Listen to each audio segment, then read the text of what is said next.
Hello, lovely podcast people. One of my previous podcasts started like that. I heard myself saying it. It sounds quite nice. So expect that more often. And I also, the last couple of mornings, have woken up and just read my podcast reviews, new ones that have come in. And it's a bit like, what's the word? Is it Russian roulette? Yeah. Like, you know how many times you go through, there's a chance you're going to shoot yourself in the head. With the podcast reviews, I'm going through all these amazing, lovely statements. So thank you so much for those of you who have left them. But there's always that chance you come to one that's just horrible. And I don't take the horrible ones too seriously, but it just, it knocks you off the sort of cloud nine feeling a little bit, maybe. Or it just bolsters it because they're so funny sometimes. Anyway, so hello, lovely podcast people. Today's episode is a bit of an interesting one. I don't know when I will release it. What day is it today? Saturday.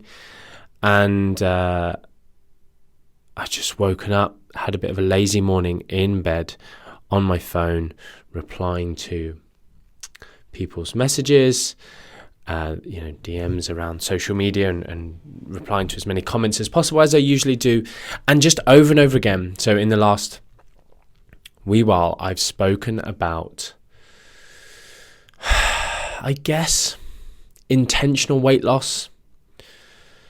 I've obviously spoken about this quite a few times over the last few years, having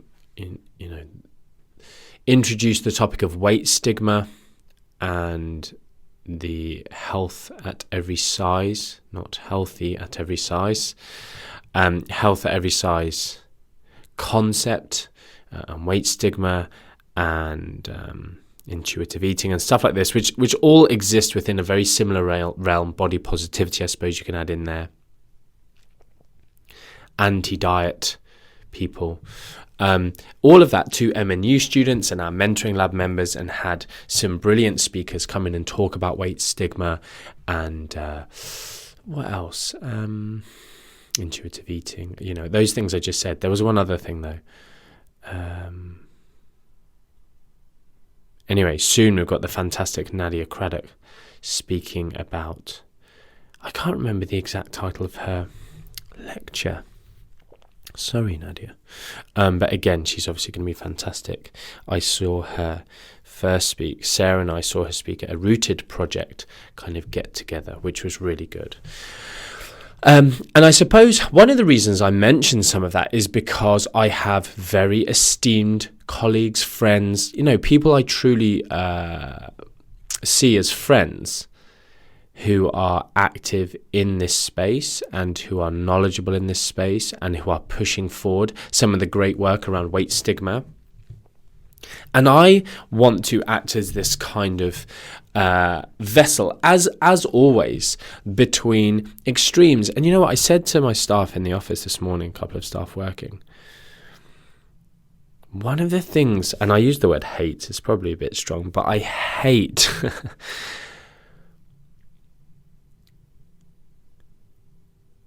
this human tendency of people to go from one extreme to the other. And it's like,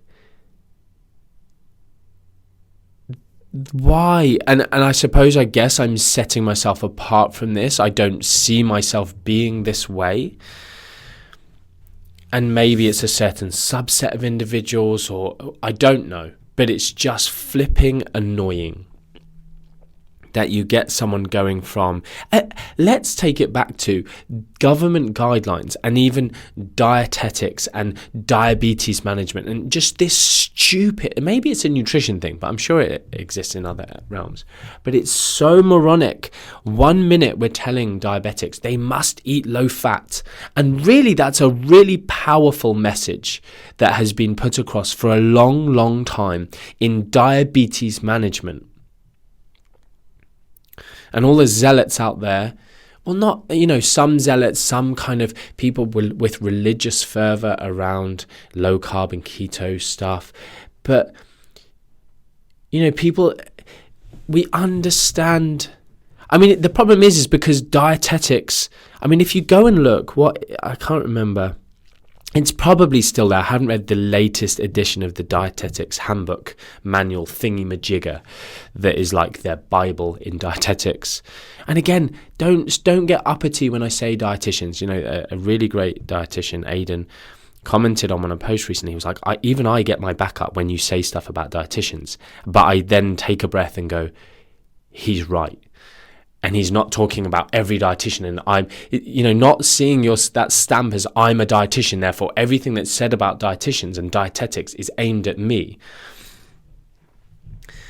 And that's the thing. I don't have respect for dietitians. I don't, because I don't have respect based on a title. I have respect for individuals who deserve respect professionally. Obviously, I give them basic human respect, but I don't go, you're a dietitian, therefore you're a genius and you're the best, you're the hashtag gold standard for nutrition advice. These are these stupid things that the British Dietetic Association, hashtag trust a dietitian.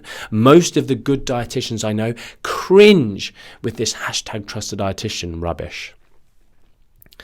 So anyway, but that's not the individuals, and that's not to say that people shouldn't become dietitians, because it's an absolutely fantastic career if you are the type of individual who I would respect in any realm professionally, because you work hard. You don't think that you've achieved everything by the time you've done a 3-year degree. And you continue to learn, and you question stuff, and you have a critical mindset, and you don't, unfortunately, you need to realize that, but my lecturer said, doesn't make something true. And actually, if someone challenges you, if you can't back it up, you need to adapt your opinion, your views, your knowledge, your practice. Anyway, dietetics practice has now swung massively towards low carb, even keto. It's bonkers, not in all realms, but it is actually bonkers that the discussion has gone so far towards that, rather than, again, as I talked about, maybe in a very recent podcast, the unintended consequences of nutrition recommendations, if you want to go listen to that, I talk a bit about blood glucose regulation. Anyway, so what I'm talking about here is intentional weight loss, the anti-diet movement, whether or not we should be recommending people to lose weight. And this, unfortunately, isn't a well-planned podcast. I have literally just walked in here. I have no other thoughts in my head than just to talk. But because I ponder nutrition so much, I know when I talk, stuff will come out, but it won't necessarily be in a super ordered fashion. That's not what this podcast is about. But people are stupid. They go to extremes. They go from basically thinking weight loss is the be-all and end-all of health. Now, that's really unfortunate. And, it makes me realize how revolutionary MNU is. And how I would love to get MNU. Lots and lots of people said, this would be fantastic if you teach this in schools. Like, no, let's not go down that route yet with that discussion. But, I've done GP training of doctors, spoken at medical conferences. Yeah, the best possible thing in the world for every doctor to do is MNU. And you could strip loads of it out because the physiology and the biochemistry and that kind of stuff that they already know. We have loads of GPs and doctors, emergency doctors, paramedics, all sorts. People with decent knowledge in these areas do MNU. So you could strip it back. But for the fact that MNU, really, if you work hard and you concentrate for 4 to 6 hours a week, like not 4 to 6 hours of work, but 4 to 6 hours of good work, you can do MNU in a year and you can really get the most out of it. Obviously, there are people who spend much, much more time than that. The high flyers, the advanced people, the people who are, end up becoming world beaters in the industry. you can become flipping good in 4 to 6 hours a week, which says something. And we teach them about the facets of health. And it's mental to me that there are doctors saying, not necessarily their own fault, but almost believing that health can be defined by BMI. It's mental.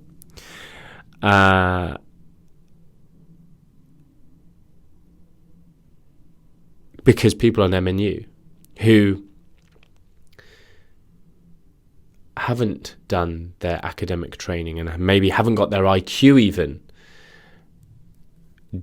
having done MNU, don't think that and know there are many more facets to health and the drawbacks of BMI.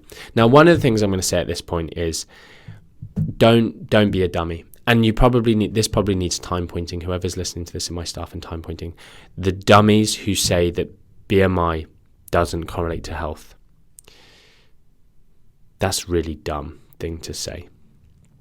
We know that there is a correlation between body weight and health. We know it's an imperfect correlation. We also know that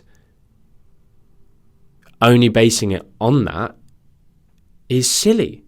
Looking at the person in front of you, seeing what they're reporting, seeing their other lifestyle factors, seeing, healthcare should ever be a computer says no type situation. And we know there are doctors who do that. We know insurance policies, what's your BMI? This. Oh, okay, well, you're overweight, therefore your health insurance is going to be this. That's crazy. I go to the gym, I'm an athlete, I'm a whatever. No, computer says no.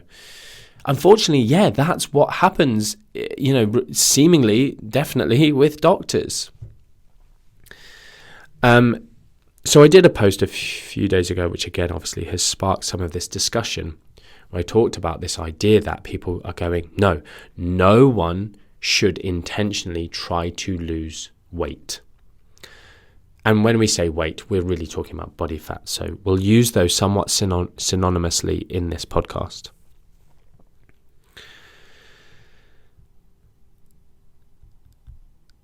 And it's a crazy thing to say. And this is what I'm talking about, extremes. So I mentioned those other parallels that can be drawn. But people going from everyone should lose weight, health is a factor of your weight, blah, blah, blah, to no one should lose weight. It's so dumb. Why does anyone think going from this idiot you admit to being before to this other extreme of idiocy? The answer is almost always somewhere in the middle, maybe skewed off to the left or right. And it also needs to be individualized. Now, when we're making population recommendations, this is where the weight stigma stuff is cool. Because just going, you're fat, you're going to die, probably isn't helping anyone. Hashtag the government, sort your lives out. I mean, the government is getting health, nutrition, fitness advice from Joe Wicks. Legitimately, he's allowed to sit at the table with Boris and make decisions, or not make decisions, but be part of the table of the decision makers. Yeah, that's the world we live in. And people, why are you being mean to Joe Wicks? It's not even him, is it? I mean, he knows he's not intelligent. He knows he's not particularly qualified in health, nutrition, etc. Yet he's accepting that role. That's bad. Oh, it's an honour. No, honourable would be saying, no, I don't have a clue what I'm talking about. Don't ask me. Secondly, it shows us, Martin, why are they allowed to say this? Why are the government guidelines this? Because they're dumb, because they're human, because nutrition is a flipping mess, because there's so much outside of science that's allowed to affect nutrition and nutrition policy, and humans involved in anything screws stuff up, doesn't it? Again, I am human, yes, I am not flawless. But in an area I feel like I have huge insight in with regards to personalized nutrition. And I have dedicated my whole career to learning about, pondering about, thinking about, and questioning. maybe that's what I'll call myself, the nutrition philosopher. Oh, that's a cool name, isn't it? Martin MacDonald, the nutrition philosopher. Because I do just I've spent thousands and thousands and thousands of hours contemplating nutrition and nutrition nuances. Whereas someone gets a 3-year degree where they spend 10 hours a week, most of it drunk, going, I'm an expert, when they graduate with a little certificate. And we all know, people, when you graduate from a degree, you're not an expert in anything. So anyway, where was I? Joe Wick's sitting at the table. People being extreme with the recommendations, swinging from one way to the other. BMI. So the point of this podcast, I just wanted to talk because it was on my mind. That's the point of this podcast, to just get stuff out of my head that I think could be useful to people who are interested in nutrition philosophy. But nutrition science, the science of nutrition philosophy, so many good things coming out of this. So people swinging towards the extremes. Oh yeah, maybe that's what I said about individualized nutrition stuff. So yeah, the government being ridiculous with, you're fat, you're going to die, you probably should lose some weight, is not helping anyone. But what also isn't helping anyone, anti-diet people, diet culture antagonists. And you know what? I love what the movement is doing. I love the bringing to the forefront of weight stigma and the impact that this could be having.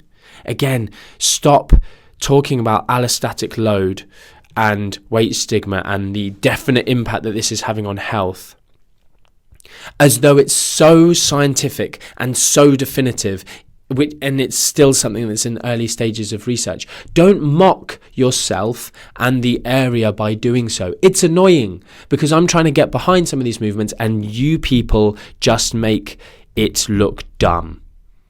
Don't do it. Don't do it for likes. Don't do it for shock tactics. Just don't do it. Oh my goodness, right, I'm going to have to say this.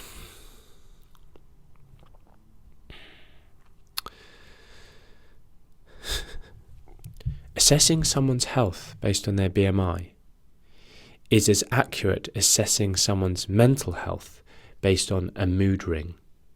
That is one of the most popular anti-diet culture, intuitive eating, body positivity, whatever, Instagram quote tweets, whatever's out there. Oh yeah, and everyone just, it's just a massive circle jerk. I absolutely love that term. A massive circle jerk. I mean, that actually, circle jerk, is that a sexist term against men? I know how PC I am. I would not like to be doing that. But then again, what's the non-gender specific thing of a circle jerk? Or do I need to say a circle jerk and then add a woman, female version in?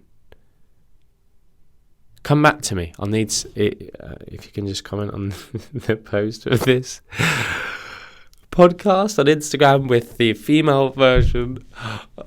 I'm just laughing because I know some of my followers are very creative, crude, Australian. Anyway. Where was I? A massive circle jerk around this thing, a mood ring basing someone's mental health. It's so stupid. And again, you're just doing it for likes, or you are just stupid. I'm sorry to insult your intelligence, because you're just mocking yourself. BMI is incredibly imperfect.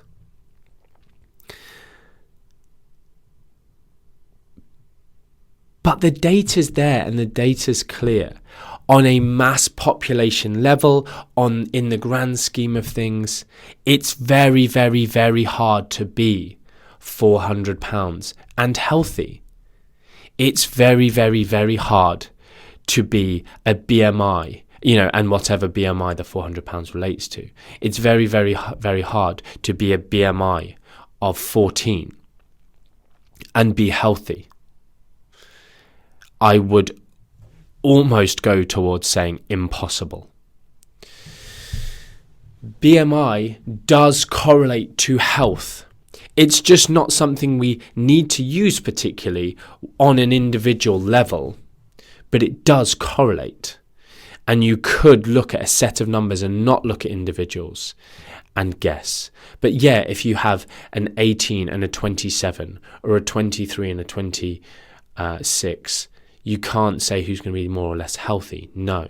But no one's doing that other than maybe stupid doctors. Let's go there, shall we? Or dietitians in weight loss clinics, who knows? But no one with half a brain is doing that. So stop fighting against that and mocking the movement that we need to be aware of, weight stigma. It's not good. There are people dying from cancer because doctors are acting and are just very, very fat phobic and stigmatizing weight. You need to lose weight. That pain is due to weight. No, it's different. I know I'm overweight, whatever, but can we not focus on that? This is a new pain that I'm feeling. Oh, look, I've got a tumor in my spine. I've died. It's your fault because you didn't treat me like a patient with a normal BMI. Yes, that is a real life scenario. It's disgusting, right? We need to be aware of it. It needs to be taught. Now, this is the point of this podcast. If you people who have realized that weight loss is not the be all and end all of health, I mean, it's laughable that you're only finding that out now, or you people who have had eating disorders because of diet culture, the thing we need to do is educate people, because all you're going to do is just turn people against your movement. The nutritionists, personal trainers, dietitians, doctors who are still acting under what they've been taught, and the MNU graduates who are better than all of you, no offense. Most of them. I mean, some of our graduates. I'm not saying all MNU graduates are perfect. We've had an MNU graduate reported to us recently, and we are investigating them. But this is why MNU and I am better than everyone else. No offense again. And it's not conceited, because I am as good as I say I am. But we actually look into this stuff, unlike the AFN, who get people reported to them and never follow up on actually actioning stuff and removing their title, etc. We do. And what does that then do? Creates enemies. Man, I've got enemies. So many enemies. Bitter, sad, twisted individuals. Because I did the right thing. Winston Churchill. Good, you've got enemies. It means you stood up for something that matters. Something like that. May not be verbatim quote. Anyway. God, this is a ranty podcast. I hope you're enjoying it. And do you know what? I'm going to say at this point, passion can be mistaken for aggressiveness. And me using the words idiot and moronic and also you're already being triggered by me calling you out on your BS. And hopefully some of you have the substance, you're virtuous enough humans to actually take this on board and change. You don't have to thank me for changing the direction of your careers and your thoughts. Oh, goodness. There was a quote. What was it? I don't think myself more intelligent than you. I just see things differently to you. Actually, yeah, I've just remembered where this is. My job is just to show you things and let you go on your own path or something. I'll get that quote done properly in the show notes. Anyway, so this is not aggressiveness. I'm not angry, I'm disappointed. That parental phrase. This is passion coming through that you're hearing, right? It's something because I'm tired of people screwing up nutrition stuff. And, social media personalities screwing stuff up and skewing stuff and people doing stuff for likes.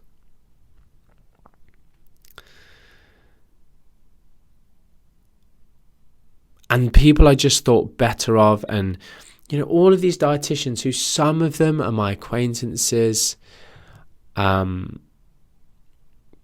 professional, friendly enough acquaintances, people have come to me for advice or I've worked with or whatever. It's just disappointing to see it, isn't it, right? And you will feel called out if someone sends this to you based on one of your posts. I don't dislike you at all. And I'd 100% be open to open conversations. And I want to push lots of your messages forward.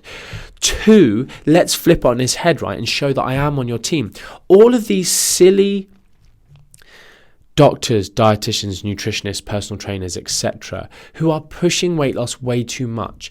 The whole of the fitness industry, influencers, Instagimps, who are giving people eating disorders because they're demonizing foods with their clean eating platforms and their anti this food, etc.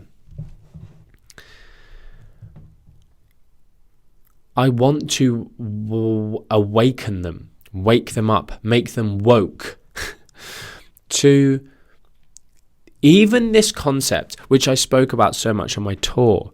But there may be some people who just will never be a healthy BMI, ever, no matter what.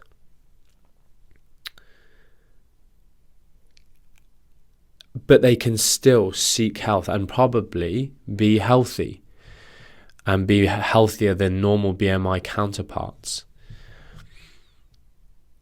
Likewise, to get them to understand that just by this is one thing for all of my good PT, nutrition, dietitian, doctor, etc. followers, health professional followers, I want you to hear this. You getting someone to do your way of weight loss, you getting someone away from fads and yo-yo dieting and just get into a small calorie deficit and just do this exercise and don't do shakes and pills and potions and just do it the right way, inverted commas, does not necessarily equate to long-term sustainable weight loss.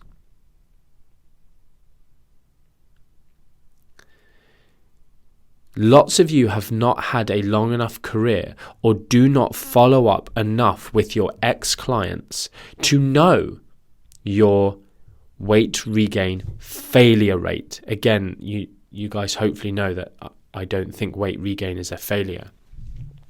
But you need to start to realize that the physiological mechanisms that govern body weight are powerful. And this is why, as a population, prevention is what really needs a lot of attention, because cure is flawed in many ways. And one of those is just our physiology. We are not physiologically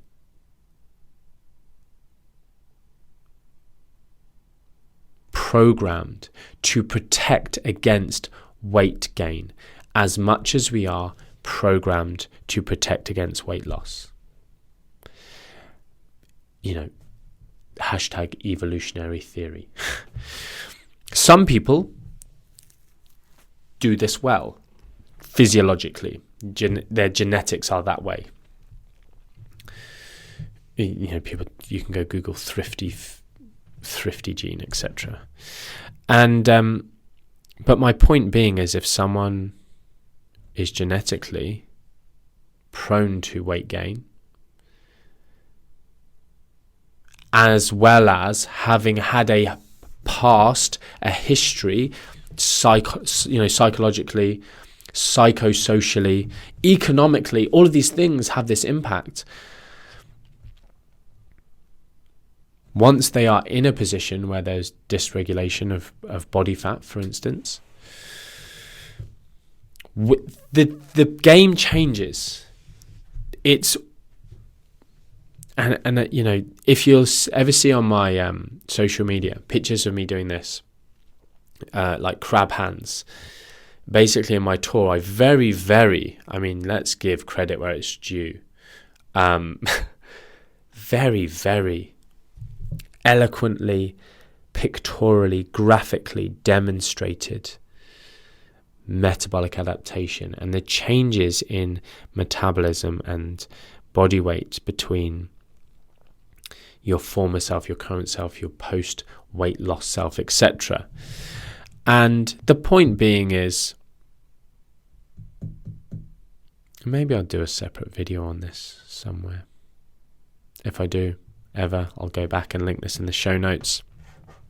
But having lost weight, to maintain weight loss will be harder. If you weigh 70 kilos now, you go to 120 kilos, you come back to 70 kilos, your life and how you maintain that 70 kilos will be incredibly different to how it was to maintain it in the first place. That's the short summary of this. I mean, I've used a huge range there. I could have used something very different, 80 to 100 and back down to 80. It's still, the landscape's hugely different. It's an area where I would love in the future to fund research to look at, because this isn't being done. Lots of people discussing reverse dieting.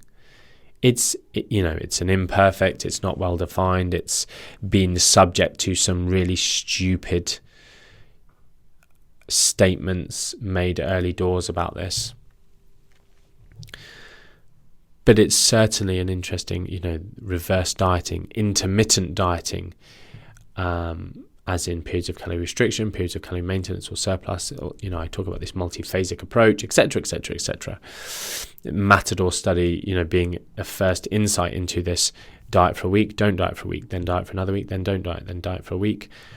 And, lots of things that need to be improved on that study, but things are being done. Hugely interesting new area where we might end up in a post-dieted state, in a better post-dieted state. What I want to bring to those of you who are willing to listen, who do help people lose weight, is you need to get educated on the mental impacts of weight loss, the preoccupation with food that people sometimes get, you keep binging, well, don't worry, jump back on the bandwagon and let's try a bit harder next week. That's not the mentality the fitness industry should have anymore. And actually that could be on a quote that I put out, because I would like that to get out there in a big, big way. Unfortunately, it comes down, people start talking about it's like personal responsibility, it's willpower, you just need to be a better person. And this screws people. It really screws people.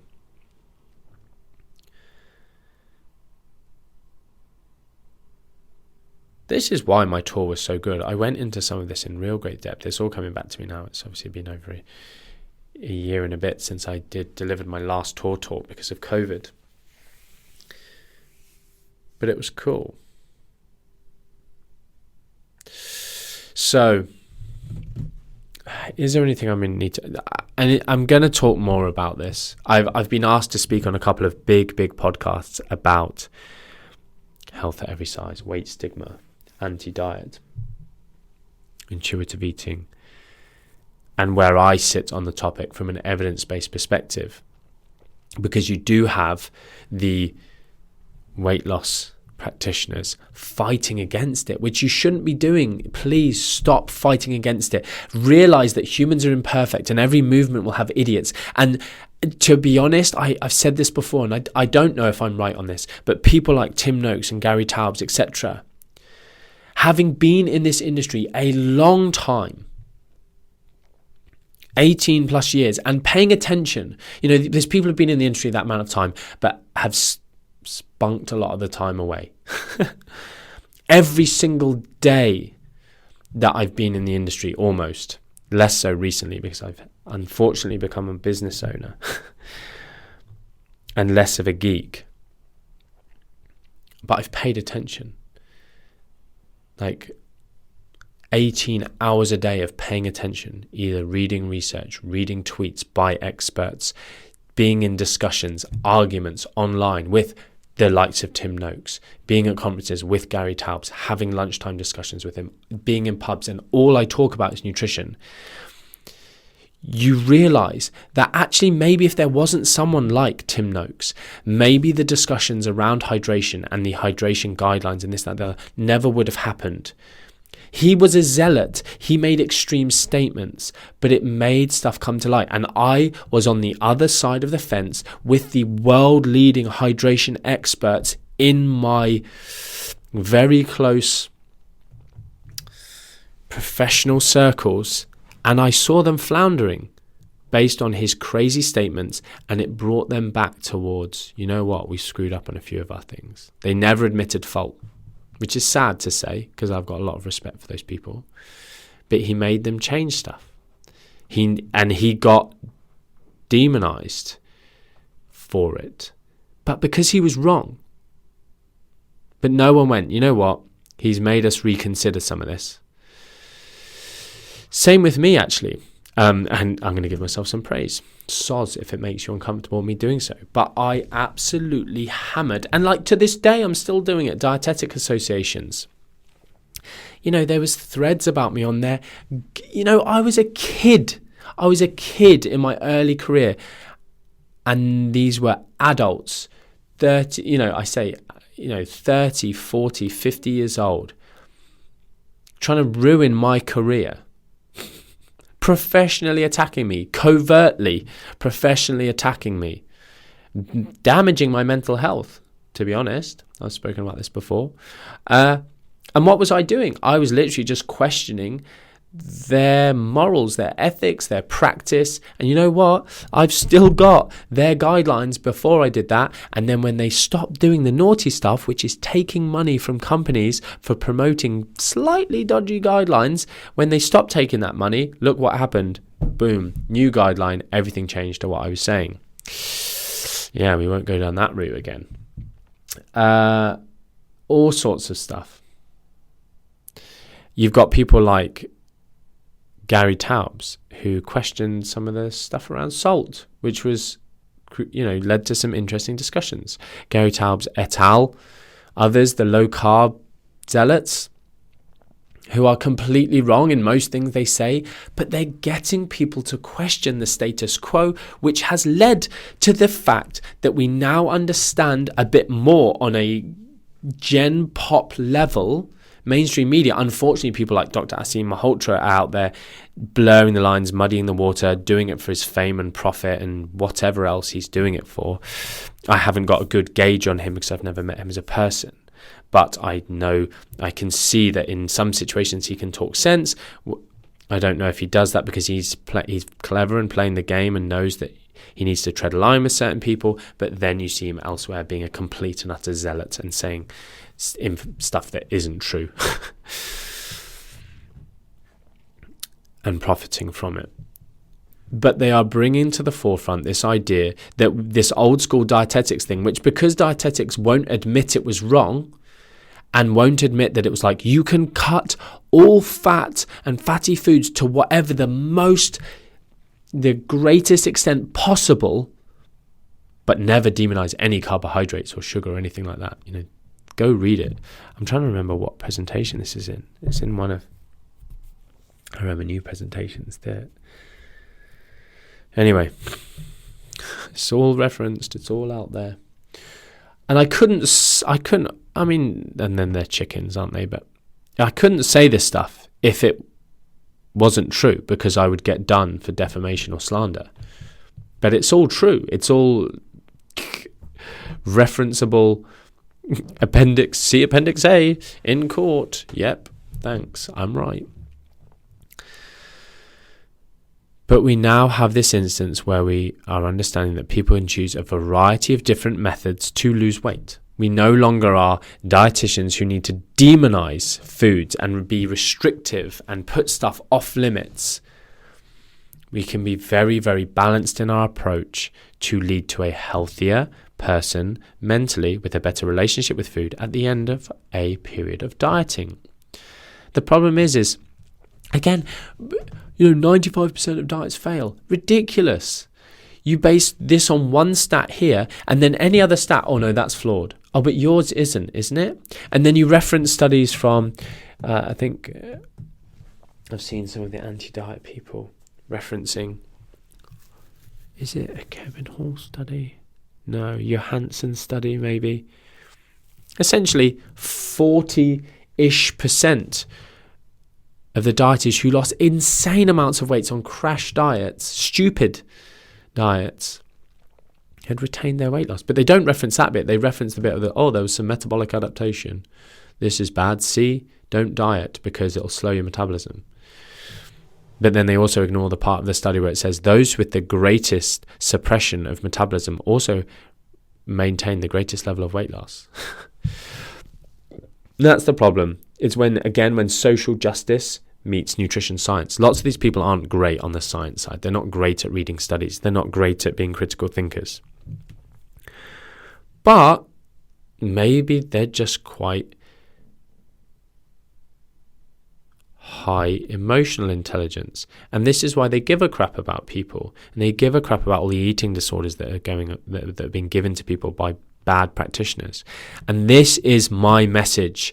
We need to get to a point where instead of going, I no longer think weight loss is good and no one should ever try and intentionally lose weight, because you're just becoming a zealot, you should go, right, let's start a movement to inform dietitians, doctors, nutritionists, personal trainers about better methods. Let's initiate some research. Let's also just say to them, look, this is what weight stigma is. This is what the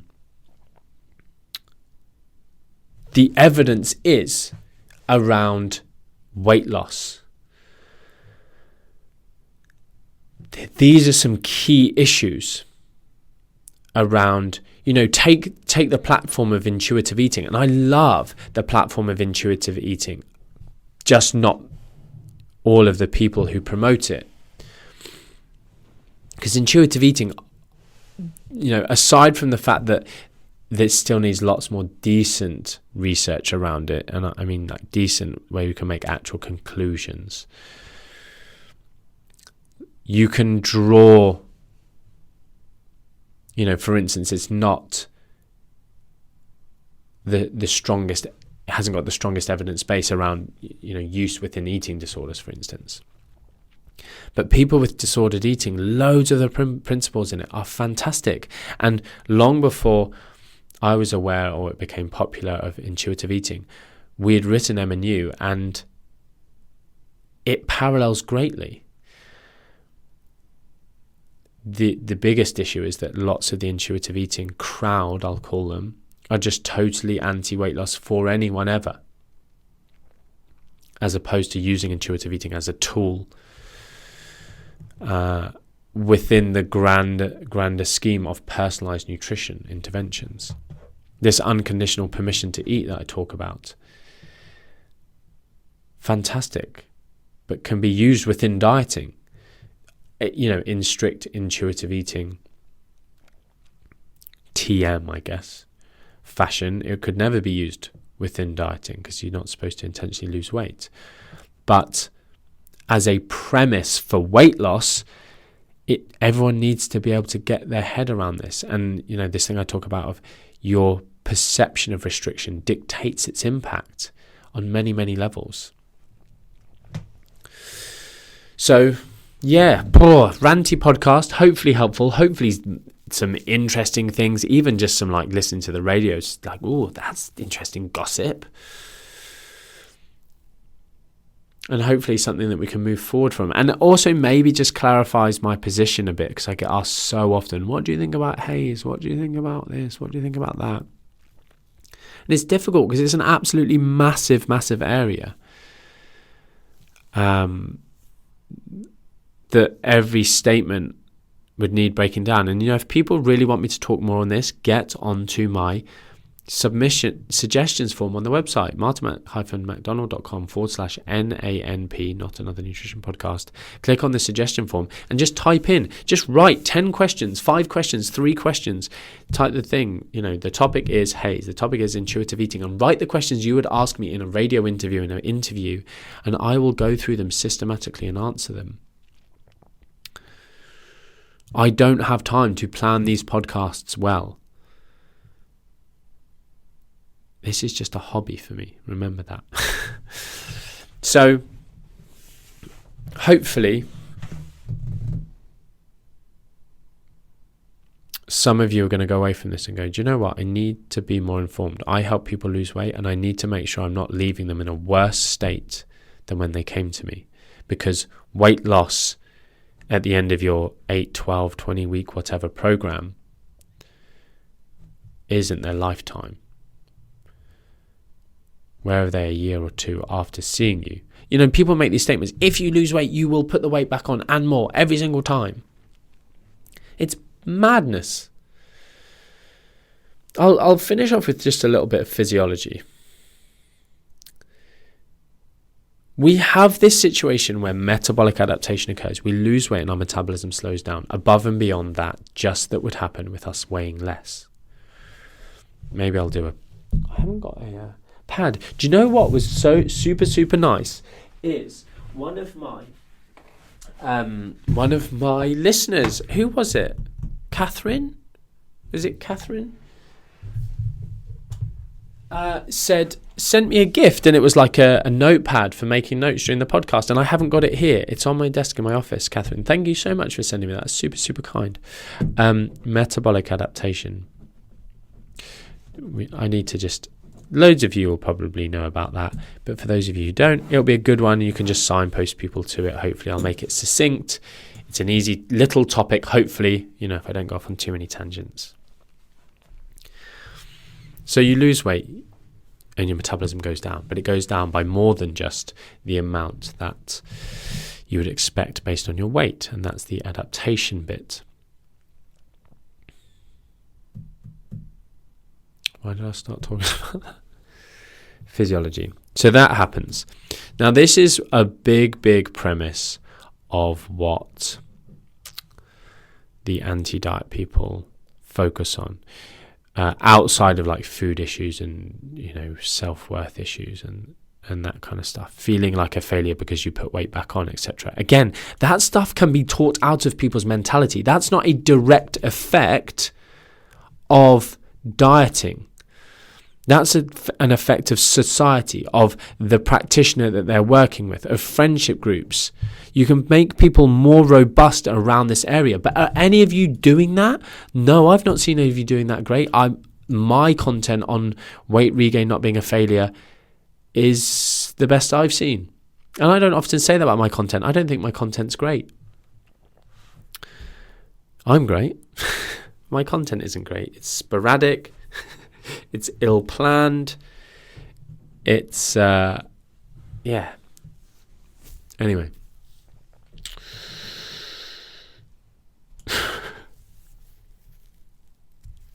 Anyway, I'll carry on. Weight regain, not a failure, etc. So, the physiology I just want to talk about real quick is when people lose weight, and again, it's one of the reasons that I'm sort of taken by this idea of rapid fat loss, is because you get this extreme situation of reduced hunger in so many people. You get this extreme situation of autophagy, that fancy word that you hear people using, massively upregulating with this big deficit. You get insulin being driven down, which all of the keto people talk about. Autophagy is what all the fasting people talk about. You get obviously weight loss. You get behavioral psychology benefits because you see progress so fast, and that's what people want to see and what is motivating to them.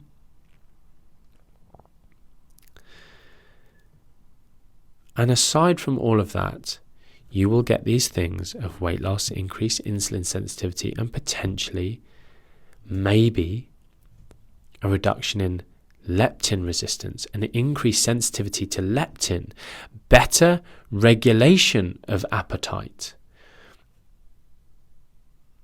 your body hearing its healthy signals better. Now, there's some interesting research around probiotics in this area. Why would probiotics lead to weight loss? They don't change energy balance. Well, they might do if they somehow change the way your gut microbiota is interacting with the rest of your system, the gut-brain axis, changes appetite regulation, makes you subconsciously eat less and therefore it changes energy balance. People start to lose weight. And some of that might be through leptin signaling. We know that leptin, if someone is leptin deficient, leptin is this crazy powerful hormone. If you don't have leptin, you can never, ever, ever be satiated. So you see these children who, it's so distressing to see it. They just want to eat and eat and eat and eat, and they can never feel full up, and they're crying, feed me more. And I remember seeing this video when I was at university. One of my professors showed it, and I think this was around the time, this is about 2001, 2, and leptin was a relatively, we started to talk about leptin injections. So you inject this child with leptin and boom, just not hungry anymore, just loses loads of weight. Now, if you inject leptin into overweight individuals, it doesn't have the same effect. Why? Because their body's not hearing the signals. And so if we can improve our leptin sensitivity, and leptin seems to function downstream of insulin sensitivity as well. So it's all interlinked. I mean, all this stuff is obviously interlinked. But we might find the situation, let's not ram people into the ground, ram people into the floor, get their BMI from 40 to flipping 23. Let's get them down to something lower than 40 healthily, where the physiological drives don't just become so great that they just become, is this obsession, this preoccupation with food. I'm hungry all the time, no matter what. You're just going to fail. It's a recipe for failure. And if that starts to be you, rather than going to the point where you are binging, hating life, guilting yourself, etc. on this cycle, get to the level of acceptance. Maybe seek some counselling, some psychotherapy of sorts. Or find someone you trust. And maybe, the problem is if you go to intuitive eating styles, you may gain a lot of weight quickly, and that may just not be right for you. It may be okay for you, but maybe you can stay on this train of still being a little bit mathematical, quantitative with it, and reverse diet. Basically just add calories in and add them in and add them in and add them in and gain weight, but in a controlled fashion. Accept that you're going to gain some body fat until that hunger goes away, and then reassess the situation. I've had people do that before and then end up losing more weight. And this is why I'm so interested, because I think it's an area that needs some research if done well with good minds and good study design and good insights into what we really want to know. So if we can get to a position where we lose weight quickly, we get some of that better appetite regulation, and the body's not fighting us to regain weight. I recently lost 7% of my body weight in a very short space of time, all through body fat, pretty much. A very clinically meaningful amount of body fat for anyone of any weight. 7%. Not the absolute amount. But again, even 15 pounds lost in someone who weighs 300 pounds. It's probably meaningful. Especially because the outcome was I went back to ad libitum eating to pleasure, and maintain that weight loss. The problem is if someone tries to lose 30, 60, 80, 100 pounds, what's the difference? How did they lose it? What was the mentality around it, etc.? But yes, the physiology, the interesting thing the thing I'm interested in is, can we lose weight in a period of time and actually make the body function and signal appetite better, so that when we come to living, I talk to MNU students about this, coaching people to live. Oh, that's my tummy. It must be about 1 p.m. I've not eaten yet. Oops, skip breakfast, unhealthy. Lol. Coaching people to live. can we get to a point where we're actually setting them up for success instead of setting them up for failure through weight loss? Anyway, there you go. Sorry to everyone I've offended, friends that I've lost based on this podcast, but that's on you, not me. Science doesn't care about your feelings or your opinions. That's the great thing about science. I do care about your feelings, but I also don't care enough not to say the things that need to be said. That's me. That's how I've always been. That's why I don't have many friends. I don't actually do that in my friendship circles. It's only about nutrition. Oh, goodness. I'm not one of those... I said this the other day. I'm just one of those guys who just says it how it is. Cool. So you're a dick. No, just be nice to people.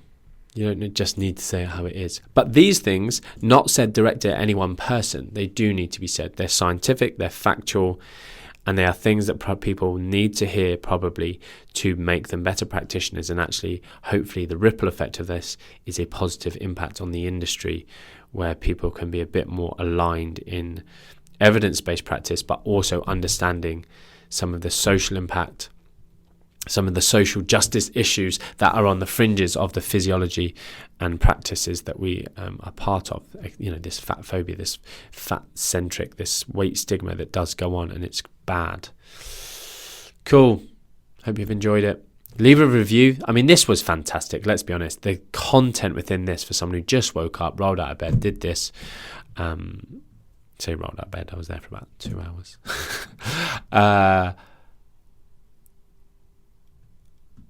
It deserves a review, doesn't it? A minimum 4 stars. Right, much love. Until next time.